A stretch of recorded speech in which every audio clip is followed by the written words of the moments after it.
When we look at the New Jersey Training School for Boys, Jamesburg, that building represents 150 years of children, of souls and spirits that went in one way and left another. The echoes and the screams and the tears, the hurt and pain that are just forever embedded in those walls can't be erased. So each child that goes in there takes on a piece of that hurt. Each child that goes in there carries with them the legacy of those that came before them. And when they leave that particular facility and they go back to those communities, they take that with them. They take that hurt, they take that pain, they take that sense of hopelessness with them, because these buildings are not designed to heal, they're designed to break their spirits. So they're deplorable in the sense that these young people don't come out better than they came in. Welcome to the Newsbeat podcast, where we examine critical issues of social justice. Each episode features interviews with prominent writers, educators, thought leaders, and activists, and is infused with original music and verses from independent artists. The Newsbeat podcast, the New York Times Podcast Club Pick of the Week in January 2018, and featured podcast on Best of the Left. Here's your host, Manny Faces. Hey everybody, this is Manny Faces, host and producer of Newsbeat, where we blend journalism and music to examine some of the most important social justice and civil liberties issues of our time. Welcome to another full episode. As always, Newsbeat is brought to you by Maury Creative Studios, an inbound marketing, sales enablement, and client retention platinum HubSpot partner agency. Learn about all the amazing things they can do for you and your company at maurycreative.com. All right, let's get right to it. Youth prisons. As the name states, literally prison for children. There are tens of thousands of kids incarcerated across the United States within these facilities, which are often insanely outdated, antiquated, and dilapidated former military prisons dating back to the Civil War. Conditions inside mirror those of adult prisons. There's rampant violence and abuse, both physical and psychological, solitary confinement, shackles. Kids are even hog-tied by guards in some of these hellholes. And just as with the United States' adult prison population, it's African American children and kids of color who are locked up at a grossly disproportionate rate than whites. Now, the obvious difference here is that these are, again, children, teenagers, youth. Their minds are still developing, still forming, literally still forging those very neurological connections, pathways, and processes responsible for the rational thought and sound judgment that will mold and guide their behaviors and beliefs for the rest of their lives. In fact, research states that the centers of the brain responsible for good judgment and rational thought aren't even fully developed until at least the age of 25 or later. So physically, psychologically, and physiologically, they're just not the same as an adult, and consequently, they act on emotions rather than reason. They live in the moment rather than weighing long-term consequences. They react on impulse rather than logic. So somebody please tell me how it makes sense to treat them, to punish them, as if they were adults. Well, it doesn't. And simply locking kids up in a juvenile detention facility isn't only ineffective, the sky-high recidivism rates prove this, but often dooms them for life before theirs has really even a chance to start. This critical mid-stop across the horrific school-to-prison pipeline is a vastly underreported issue, long overdue for sunlight and action. It has such lasting consequences, and it's so critical for people to understand. So, to break it all down, we spoke with Mishi Faruqi, the National Field Director of the nonprofit Youth First Initiative. We feel like rather than trying to improve the conditions of confinement in these prisons, that we need to close them and create a new model of youth justice. Hernan Caravente Martinez, Youth First Initiative's National Youth Partnership Strategist. You can't really help a young person in an environment that, again, just perpetuates these different stereotypes and cycles of violence. And James Williams, Juvenile Justice Field Organizer at New Jersey Institute for Social Justice. They need help. They don't need incarceration. They don't need to be put locked away and asked 5 to 10 years later to return into society a better person now than you were then. Our very special musical guest this episode, the incredible Napoleon the Legend. All right, here we go. This is Youth Prisons, Juvenile Detention's Racial Disparity, Rampant Violence, and Lasting Damage. On any given day, there's about 50,000 young people incarcerated in the United States in juvenile facilities. So those are either pretrial detention centers or youth prisons. Race plays a really critical role in youth incarceration. We believe that there's basically two systems of justice in this country. There's one system of justice for white, middle class, upper middle class youth, and then there's another system of justice for youth of color. And so we've seen in every state that young people of color are disproportionately incarcerated in youth prisons. And one of the troubling trends is that as youth incarceration has decreased, the disproportionality is actually increased. And so the proportion of young people of color who are now incarcerated has gone up as we've seen the numbers of youth incarcerated go down. The model, the youth prison model, goes back over 150 years. These facilities, it's a very outdated model. We say that youth prison model is obsolete. This model of taking young people away from their families, away from their communities, and sending them to places often, 8-10 hours away, or very difficult for family members to stay in contact with their children when they're incarcerated. A lot of these youth prisons really are mirror images of adult prisons. And this is particularly true of facilities that were renovated in the 80s and the 90s during this idea of the super predator. We need to take these people on. They are often connected to big drug cartels. They are not just gangs of kids anymore. They are often the kinds of kids that are called super predators. No conscience, no empathy. We can talk about why they ended up that way, but first we have to bring them to heel. And the president has asked the FBI to launch a very concerted effort against gangs everywhere. So a lot of these prisons have become, like microcosms of adult prisons. So they have all of the features that you see in adult prisons, the hardware, the barbed wire fences, the steel doors, just all the correctional practices that you see in adult prisons. So young people will often come into these facilities in leg irons and shackles. They will be strip searched. They have to wear jumpsuits. The facilities often use things like pepper spray to suppress young people, or they'll put them in solitary confinement. We've seen facilities use things like restraint chairs. There's been incidents of staff actually hog-tying children. So you see these very barbaric practices on children, and practices that if any parent did this to a child in their home, they would be charged and convicted of child abuse, whereas the state is allowed to carry out these practices against young people.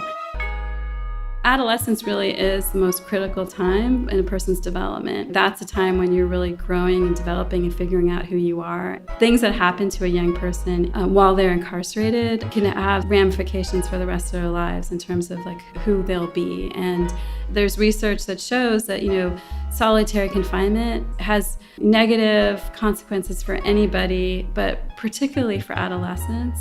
And time, it's so different for an adolescent, right? So if you lock up a young person in a cell for 23 hours a day where they have no contact with anyone else, and usually these cells are very small rooms, just doing that for a matter of hours can have negative consequences. But we see that some places, young people are locked in cells for months.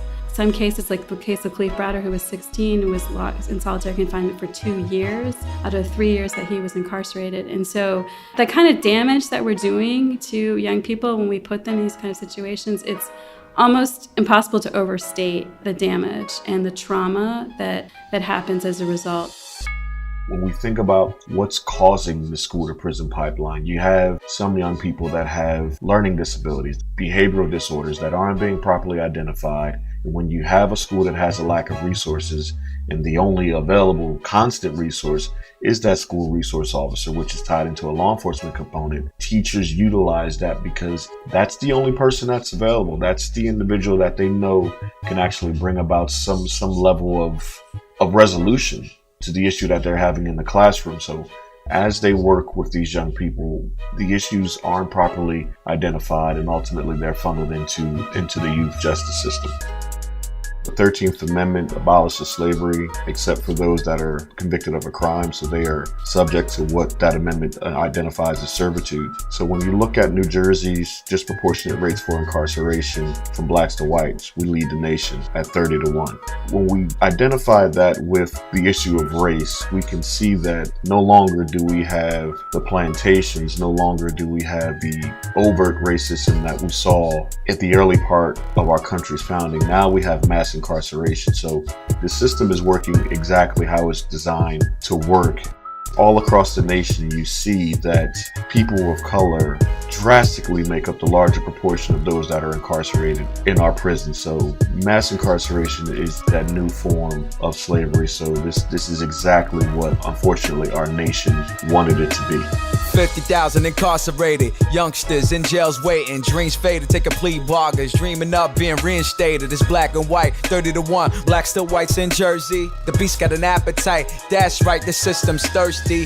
Racially we get profiled, patiently waiting for trial. Public defenders and no laws, we probably be waiting for a while. Khalid brought Emily's daughter to bail out, she need deep pockets. This ain't gossip, this real life. This prison system ain't built right, it's real bad, there's no rehab. They get out and then they relapse. For a trade bag, they get beat back. Big court case, they can't beat that. What's the feedback? You gotta eat that. While the mayor lays with his feedback. Feed up, we want justice, no apologies, we don't need that. First time I walked into a juvenile detention center was in June of 2008. I had gotten arrested for the crime of attempted murder. I stepped foot in Spofford Juvenile Detention Center, which no longer is open in New York City. It was a facility that was not only known for extreme acts of violence in the facility, both from youth and staff, but it was just in deplorable conditions. It was really old, and people used to call it like the baby Rikers because it was just so bad in there. After being sentenced in October of 2008, I was sent to Brookwood Secure Juvenile Detention Center, which is 2.5 hours away from New York City. It is the largest of 4 now maximum security facilities for juveniles, and essentially houses around 200 plus young people. And so I was sent there after having been sentenced to 2 to 6 years, which is what I pled out guilty to. Really, there was no sort of ability to have your own decisions in that space. And sort of similar to what I witnessed in juvenile detention was that staff, some of them cared and some of them didn't. Some of them very explicitly one time said to me, "I'm just here for my paycheck, kid, and you happen to be my paycheck. So as long as, you do what you need to do, I don't need to put hands on you." And that was sort of the standard, right? I saw a number of things when I was incarcerated from staff, and I want to be, very clear that it happened on both sides, from staff and my own peers. I witnessed some of my peers have their faces dragged on a rug on the ground, and if you've ever actually dragged your skin on a rug, you would know that rug burns hurt really bad. And so some of my peers would have rug burns after restraints. Others would be restrained so hard that they would have, broken arms, broken, legs, depending on how hard they fell, and they'd end up in the hospital. But similarly, sometimes staff would not expect some of my peers to be as strong, and they themselves would get hurt in the process because my peers would fight back. More bad news for the Texas juvenile prison system. 4 juvenile advocacy groups allege widespread abuse continues almost 4 years after the prison system was reorganized by an abuse scandal. A woman walked into Canyon County Court today prepared to get a reduced sentence thanks to a plea deal, but the judge rejected the deal and set a date for trial. This is all part of an ongoing case against former workers at the Juvenile Correction Center who allegedly sexually abused several boys serving their terms there. The Youth Law Center filed the 34-page formal complaint asking the Justice Department to investigate the use of pepper spray on more than 100 juveniles in San Diego County detention centers. There's been documented cases of abuse in almost every youth prison system around the country, and we're working right now in 5 states, and so one of those states is Wisconsin, and the Lincoln Hills Youth Prison, which is the largest youth prison in the country. There's been many, many documented cases of abuse at Lincoln Hills. There was one case where correctional officer in the facility actually slammed a steel door on a young person's foot, and his foot was so badly injured that he had to have his toes amputated. There was another case, a girl at the Copper Lake Youth Prison, which is on the same campus as Lincoln Hills, in Wisconsin tried to commit suicide. Sydney Briggs tried to hang herself in her cell at the state's youth prison outside of Irma in November of 2015. Guards at Copper Lake saved her, but she suffered a brain injury. She filed a federal lawsuit last year alleging staff ignored signs that she was contemplating suicide and failed to protect her. Staff actually tried to help her commit suicide. The state of Wisconsin just made a settlement with her family to pay, I think it's $19 million in that settlement. She's suffered such severe brain damage that she is going to need, ongoing medical care for the rest of her life. Some young people describe living in facilities that are in Florida. There was a case of where it was called, Fight Club, because staff would actually set up fights between the young people in the facility and, sort of like wager on which young person is going to, win the fight. Critics say these videos show a disturbing pattern inside Florida juvenile detention centers. Fight clubs, teens allegedly encouraged by guards to beat each other. The guard told me to beat up another kid. Andrew Ostrovsky, who was sent away for joyriding in his dad's car, tells us he didn't want to fight, so a guard retaliated. At the end, I said, you know what, no, I'm not going to do it. This surveillance video shows the officer toss the then scrawny 14-year-old to the ground, punching him in the face, breaking Andrew's nose in 2 places. But I still have the thoughts about it, and I still am thinking about it. I still have the visions of it. So usually they'll bribe us with honey buns and stuff like that, with like Skittles or something, and be like, okay, look, bro, this kid disrespecting me, I don't like him, I'll give you a honey bun if you good. The it this teen was talking about was assaulting another kid. The practice became public following the beating death of Aylord Revolte, a 17-year-old who was attacked by as many as 20 other kids in the Miami-Dade Juvenile Detention Center. Some people describe youth prisons as gladiator schools. There's just really a entrenched culture of violence and harm that happens in these facilities. It's menacing, some of them innocent sitting in prison, thinking they primitive. Brown and the black men in the tenements, limited image of criminals. Plummeting, coming in terms of the government under the guise of a cover, gunning us, running us up in the system, designed to be evil, the devil oppressing us, accusing the kids and abusing the kids, turning around with excuses again. Propaganda, good for the gander, wanna be treated like humans again. Correctional officers, companies profiting, sitting in the offices, getting them dollars. The youth is a prop, then the truth is a lie. Stuck in a place where it's hard to survive. Jails in America, facts is empirical, and it's embarrassing. We could do better. That is just terrible. Checking our character. It's about time that we get it together. Call up your senators and representatives. Call up your councilman. Call up the president. Dead all the prejudice. Dead all the racism. These are the youth. They ain't no predators. I don't think that the juvenile justice system at this point is set up to help young people prepare for when they're released. Just from my own personal experience of having been released and the amount of challenges that I experienced, but also just from having been in youth prisons all over the country. This is an issue that every young person that I've come across experienced, and many of whom even now I still remain connected to, and some of whom still call me from facilities and tell me, how the system failed them in some way. You can't really help a young person in an environment that, again, just perpetuates these different stereotypes and cycles of violence, and then ultimately that continue to tell young people over and over that you are the worst thing that you've ever done and that we're not going to support you or help you because you are that. They don't work. They just don't work, especially as it pertains to youth, as it pertains to children. The human brain doesn't finish fully forming until 25 years of age, so we are pretty much dismantling these children's opportunity for promise, these children's opportunity for progress in life at a very, very early age. We recognize that some of the things that these young people have committed on paper can seem egregious, they can seem heinous, but they're coming from neighborhoods and communities that are completely devoid of resources. They're completely devoid of opportunity. So when we look at these young people, we're seeing a manifestation of the communities that they come from. They need help. They don't need incarceration. They don't need to be put locked away and asked 5 to 10 years later to return into society a better person now than you were then. So we find that the system doesn't work in the sense of rehabilitation. Is it working in terms of mass incarceration? Yes. So my goal, my statement to anybody would be to look at the racial disparity rates. Look at that 30 to 1. Look at the cost per youth here in the state of New Jersey. The JJC just increased that number to almost $280,000 per year to incarcerate youth. Every state that uses youth prisons has very, very high recidivism rates. The vast majority of them, like nationally, the number is 75%, young people when they're released end up coming back into the system.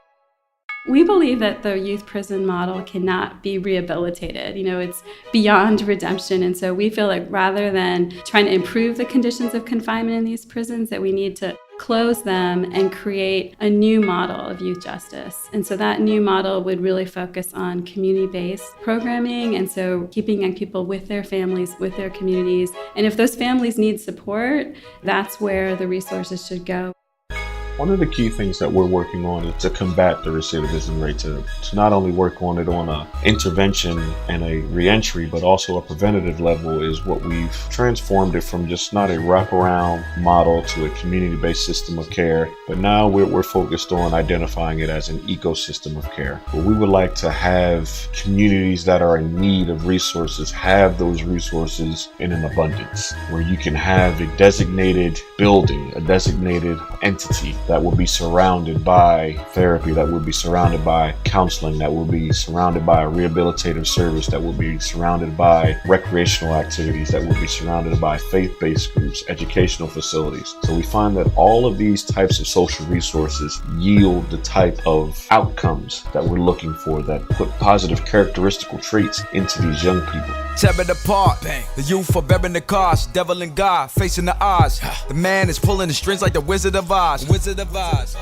We coming together and getting involved, doing our part. Families get broken apart, destroying the soul and the heart of the country we live in. We dealing with youth and our numbers, it's making us numb. Rumors and stereotypes and the image they painted is making us dumb. We can do better than that when we deal with the young. Cause after years of the pain, it's really sad what they really become. Break down and reform the system, change up juvenile detention. Let's take it back to basics, no need for wild inventions. Community based, now putting the youth in the cage. We are the youth that we raise. What you gonna be doing today?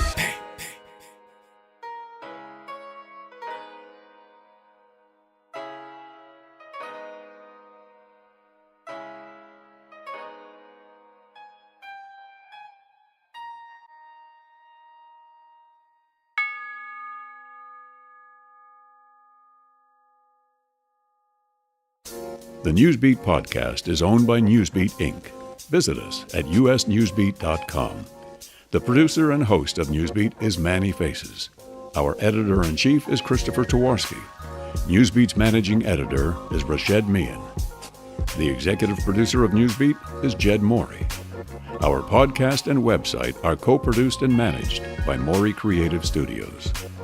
Newsbeat relies on listener support and grants. Artists that appear on the podcast are compensated for original material. To support Newsbeat or contribute to our Artist-in-Residence program, visit us at usnewsbeat.com and click on Support. Subscribe to Newsbeat by Morey Creative Studios wherever you download your podcasts by searching for Newsbeat.